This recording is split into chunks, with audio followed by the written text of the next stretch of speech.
Hi, I'm Andrew with Investors Hub, and today we're talking with Mitch Tuchman, and he says you shouldn't try and beat the market.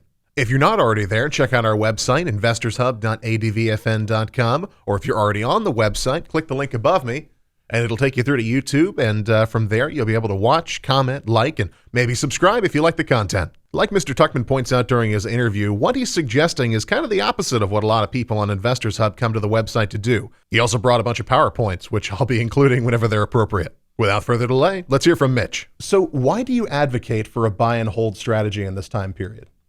Buy and hold. Let's define what buy and hold is. What we do is probably the antithesis of what Investors Hub advocates. We are index fund investors. So not only do we buy and hold funds that own everything in different markets. So for example, if we say in our portfolio we want to have a 28% exposure to the US market, we're going to buy and hold a fund that owns all the stocks in the US market.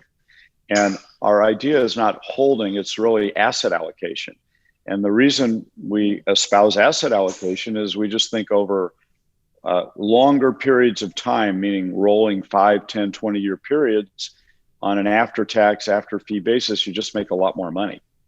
Let's just go to trading. If you're going to be a day trader, if you're going to be a trader, if you're going to be a stock picker, you have to understand that the odds are really, really against you. I mean, being a great stock trader, a great day trader, to do better than the market averages is literally like trying to be Tiger Woods or one of the best golfers or one of the best tennis players or one of the best NBA players. It's damn near impossible. And most day traders I meet think that they're doing better than the markets, and maybe they are for very limited periods of time. But I would say that most people trying to trade stocks, if you look at their results over any kind of 5-year period, they will find that they've engaged in very, very expensive entertainment, and they will not have done any better than just buying a few index funds on the overall stock markets. So we don't buy companies.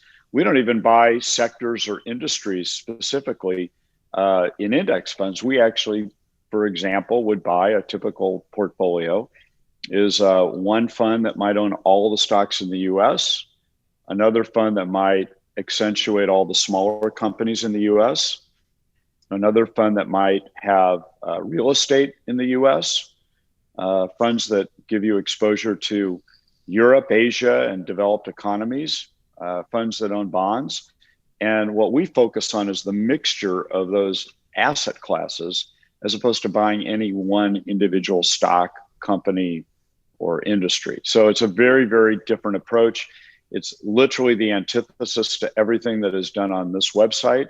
But we believe that those who do what is being done on this website ultimately will underperform what we're doing, which, again, not much to talk about, very boring, very low cost, very tax efficient, but really not much to do. So you're telling me that there's no time that's going to be appropriate for technical trading or day trading? Is the buy and hold, ETF style, spread it out trading is always going to be better? Again, it's always is a matter of time frame. Okay, so there will be slight periods where, like if you were doing day trading, in hindsight, and hindsight is always 20/20 in the investment business, and we all have mental biases that believe that our hindsight can predict the future. But if you look back, end of March of this year, 2020, during the coronavirus, sure, if you began day trading and trading some tech stocks, you would have been sitting here today going, look at all the money that I've made. I've done great. And you could reflectively say that. But now I would say to you, well, going forward, what are you going to do? What's your approach now? And is this a good time to do that now? And to answer that question, I would say no one ever really knows. In short periods of time, markets are random.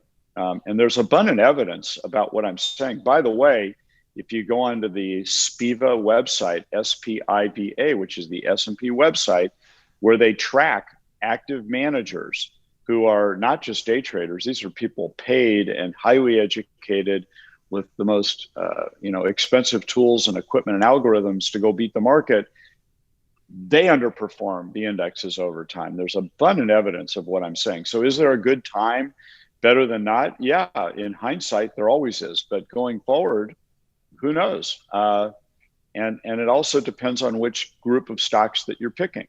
If you happen to be in the right group and that's where you're focused, and that group moves up in a short period of time, you'll ring the meter. But long term, for long-term serious investors who are trying to, grow their nest egg, no, I think day trading is generally a disaster. What general indexes and ETFs and things do you like in the industry right now? I'll answer that question, but it's not that I like them right now. It's just that we like them and own them because it's the way you own the equity, how you participate in the growth of global equities.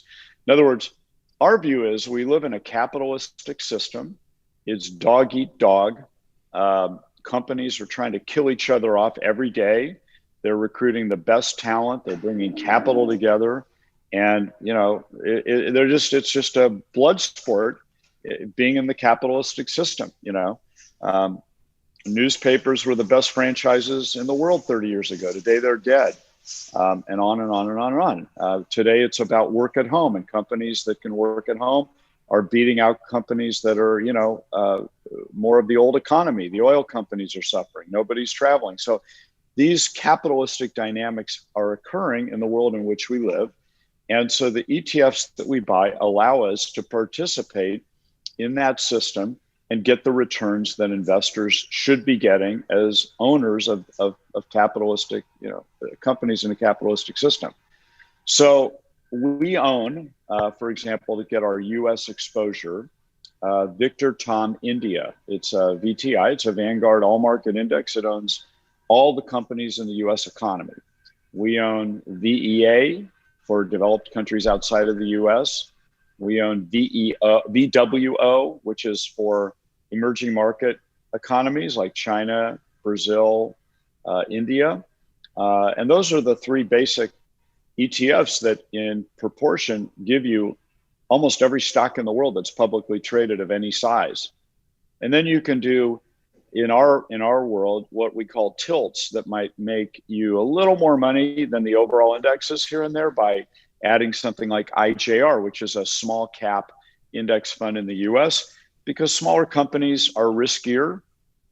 And you can witness that this year with the coronavirus. They've been hammered this year, but the small companies over time, there's some evidence that when you take a little more risk, you get a little more return there.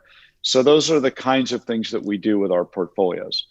I would say that anybody on your site doing day trading, the biggest thing that I see against day traders is that they're unwilling to measure their returns after taxes and after fees on any reasonable time frame.